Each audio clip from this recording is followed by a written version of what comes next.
Good morning, everybody. Oh, good evening. Sorry, it's been a long day. Good evening, everybody. This is Ruby. I'm back again with video number 2. Tonight, I want to talk to you about maximizing resources, a bit like that challenge that we all did. Now, I pick up materials wherever I can. I ask my lovely husband to get me bits and bobs, and he'll bring me stuff home, and he's always gorgeous for that. So, for example, this bit of wallpaper here. Yeah. Now I'd look at that, and I don't know how many times before I started doing this, how many times I'd make an envelope, make a pocket, sew something. It would be perfect, only it'd be too big. Or I'd make a tag, and I just sewn through the little boy's beak. Oh, poor little chap. And I was wasting valuable resources. So this little hint and tip I've got is it's all about not templates like that, because you can't see what's going on underneath. It's about the outside. I mean, keep your templates, for goodness sake, keep your templates. I mean, I like to do traveller notebook size, so these templates are my traveller notebook template editions. I also like to do 8x5s, and I like to do A5s. But apart from those three, that's really the only sizes of books I actually make. So, and I find I can actually double up my templates. They'll, almost one size fits all. So, these are the bits you want though. These frames. This is what's good. With the pocket one, these are. Don't get me wrong, these are my choice of maximum size to go in these. Sizes vary. I've got sizes, I've got my measurements written down. If you want them, just ask me. When you're doing a pocket though, it's not so obvious which is horizontal and which is vertical, so just do a little arrow. It doesn't matter whether it's upside down, just distinguish between your horizontals and your verticals, that's the only thing. But let's see, there we go, we got that. Or tell you what, we got that, and let's have Birdie on a tag, shall we? And look, there's no wastage there. There's no wastage. This is the maximum size of an envelope that I'd like, so I'd put that down somewhere. And it's all about composition as well, There, that's fine. Let me slide that back to show you. You see, there's no wastage now. I can then get another little tag out, if you know what I'm saying, and all the little bits that you've got left, they can make little embellishments that all match really. So really minimise the wastage there, maximise on your materials. It's just keep your frames, keep the bit that you cut out, that's all it is. Don't have to make anything special, just don't hoe in there with a pair of scissors. Use a craft knife and a ruler, and you get these lovely frames. You don't have to buy any expensive dies and whatnots to do it. It's just a craft knife and a ruler and a cutting mat. No expense spared. It came out of a newspaper. You can use books, you don't have to just use wallpaper. Obviously you can use scrapbook paper, and that stuff is pricey, so you really need to maximise on that and not waste anything on that. So hopefully that's a little hint and tip. I've got there's a little book here, Peter Rabbit. Now it's not the Little Peter Rabbit books that I grew up with. I think they still do them, but this is some big book. I got it in a charity shop quite a long time ago now. But you got these lovely pictures here, and you get your frame, and you can really make something from them. You can make something from them. Now, I mean, that's perfect. I like to also include, I like to give people something to read, not just include a book page for the sake of it being a book page or an old book page with a pretty picture on it. Yeah, that's fine, sometimes you can't help it, but if you can give people something to read, it's lovely, you know. So frames come in useful for that as well. Um, it's a great resource. It's a great resource. There is one thing though I was going to warn you about. Now, in here, I was noticed. In here, where is it? You think, oh, Beatrix Potter, marvellous, I can just use every word. Look at this. Mr. Bouncer would not confess that he had admitted anybody into the rabbit hole, but the smell of badger was undeniable, and there were round, heavy footmarks in the sand. He was in disgrace. Listen to this. Flopsy wrung her ears and slapped him. You've got to be careful. Naughty Flopsy. But just word to the wise. Beatrix Potter and Peter Rabbit and all that, you know, be careful. Be careful. Because some of it might not be suitable. I just think Flopsy's really rather naughty. But some other people might not like that. So look at what you're doing as well.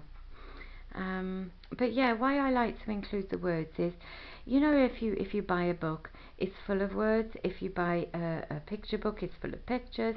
You buy a notebook, it's full of blank pages. Well, why I like to include all the different sorts of paper and musicy bits and everything is, it's giving people a bit of everything. So if you give them something pertinent to read, it makes it that extra bit special, you know. That's just something. That's me, maybe. I don't know. Maybe it's just me. But bear that in mind when you're cutting your bits out and using your frames. Next thing I want to talk about is craft fairs. It's the time of year when craft fairs are pretty much in abundance, and people are looking for unique handmade gifts and whatnot. Now, I haven't done craft fairs for a year or so now, and it looks like I'm probably not going to be doing one this year. To be honest with you, I'm not managing my agoraphobia awfully well. I could do a lot better. I'm concentrating on another thing, so something's got to give, yeah. And so unfortunately it's that, and I'm not going to set myself up for targets that I'm not going to achieve and then hit with the disappointments and inadequacy feelings and all that. So I needed to do this online thing, and that's why I adored that challenge, because it gave me that kick up the butt I needed to get online, get digital, and you know, I got my Facebook page. And real sincere apologies to anybody. I was so excited last night. I got lovely comments and people looked at my video. I couldn't believe it. And I thought, oh, I felt ever so swish. I had a Facebook button on there. Oh, so swish. But I never pressed publish. I didn't realise I had to. And so when I went on and liked my own page this morning, because nobody else had, well, it was because, well, it might not be because they couldn't get onto it. It might be they just didn't want to like it. But yeah, you couldn't get on it because I didn't know I had to press publish. So sorry about that. But now it works, and it really is ever so swish. So thank you, and thank you for those lovely comments last night. Oh, those two ladies, gorgeous, gorgeous, gorgeous. Anyway, back to craft fairs. Sorry about that. Back to craft fairs. I found the first year I introduced journals to the craft fairs. The first actual one I introduced it to, I didn't sell a single one. I sold the ephemera packs, but I did not sell a single journal, because people would say, oh, they were lovely and complimentary and everything like that, or beautiful things. Oh, I've never seen anything like it.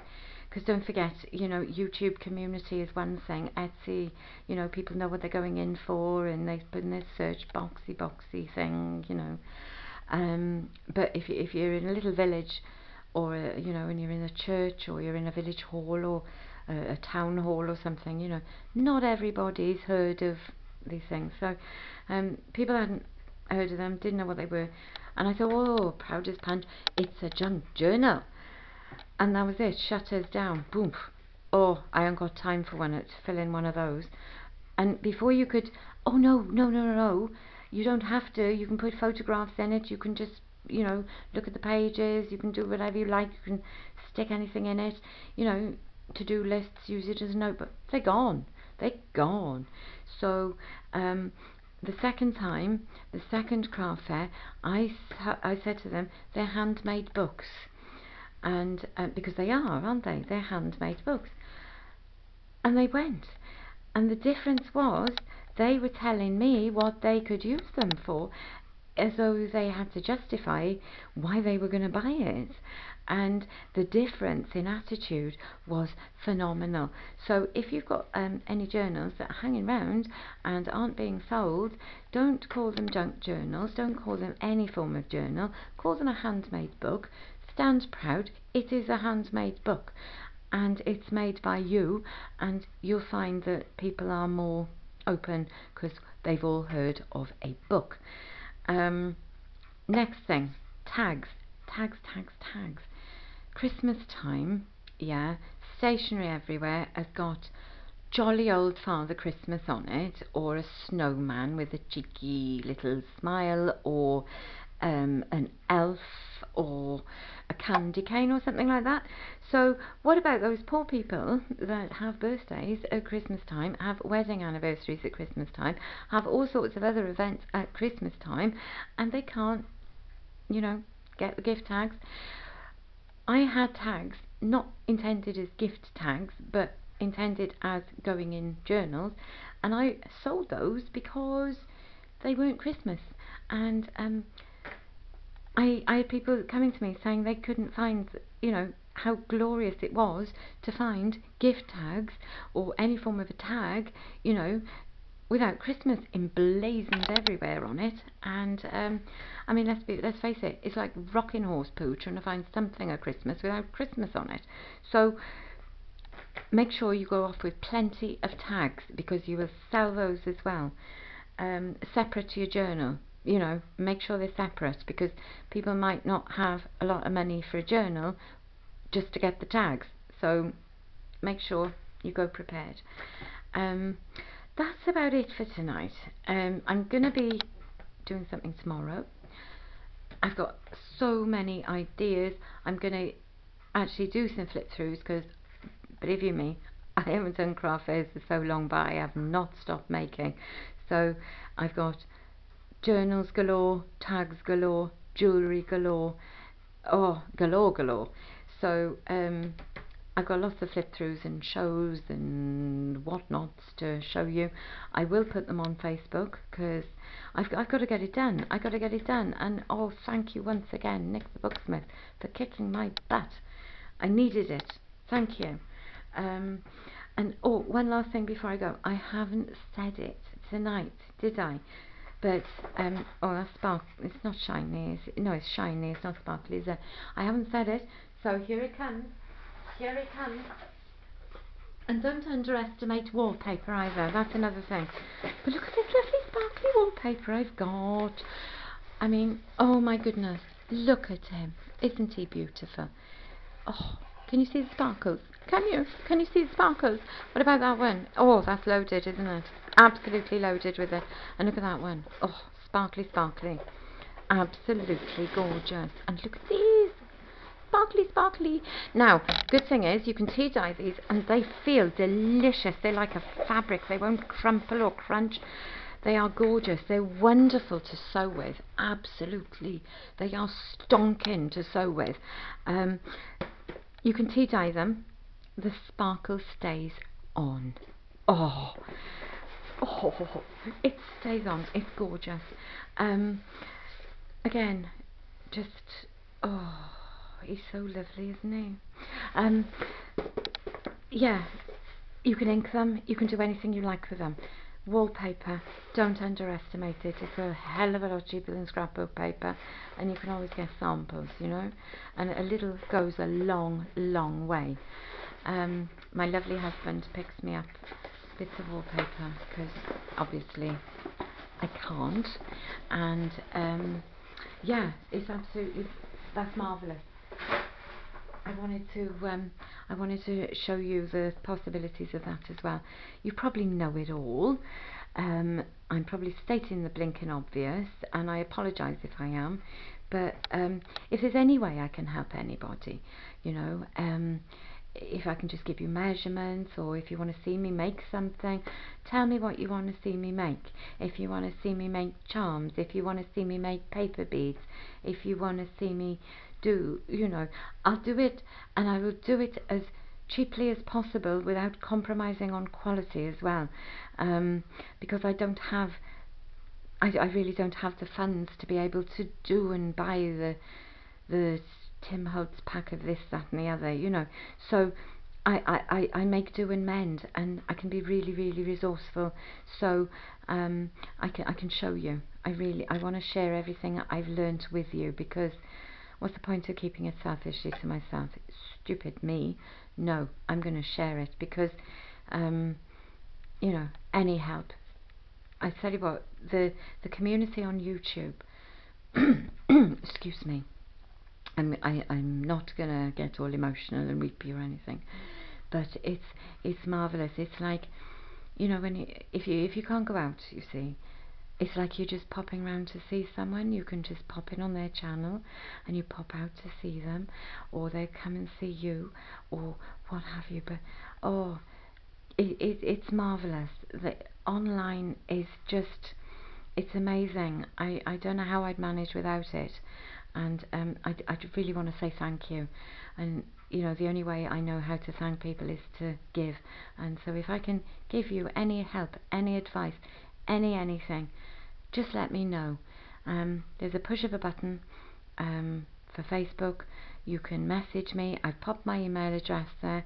One day I will get a website, but you know what, that can wait, because I got to learn to walk before I can run. And yeah, I'm sorry about the crappy quality of the video. I'll get there. I'm sorry if the camera shakes and whatnot. I'll get there. Bear with me. It'll be a journey together, and just thank you so much for the lovely comments and everything last night, and for your support. Now, before you nod off, I will wish you a good night. God bless.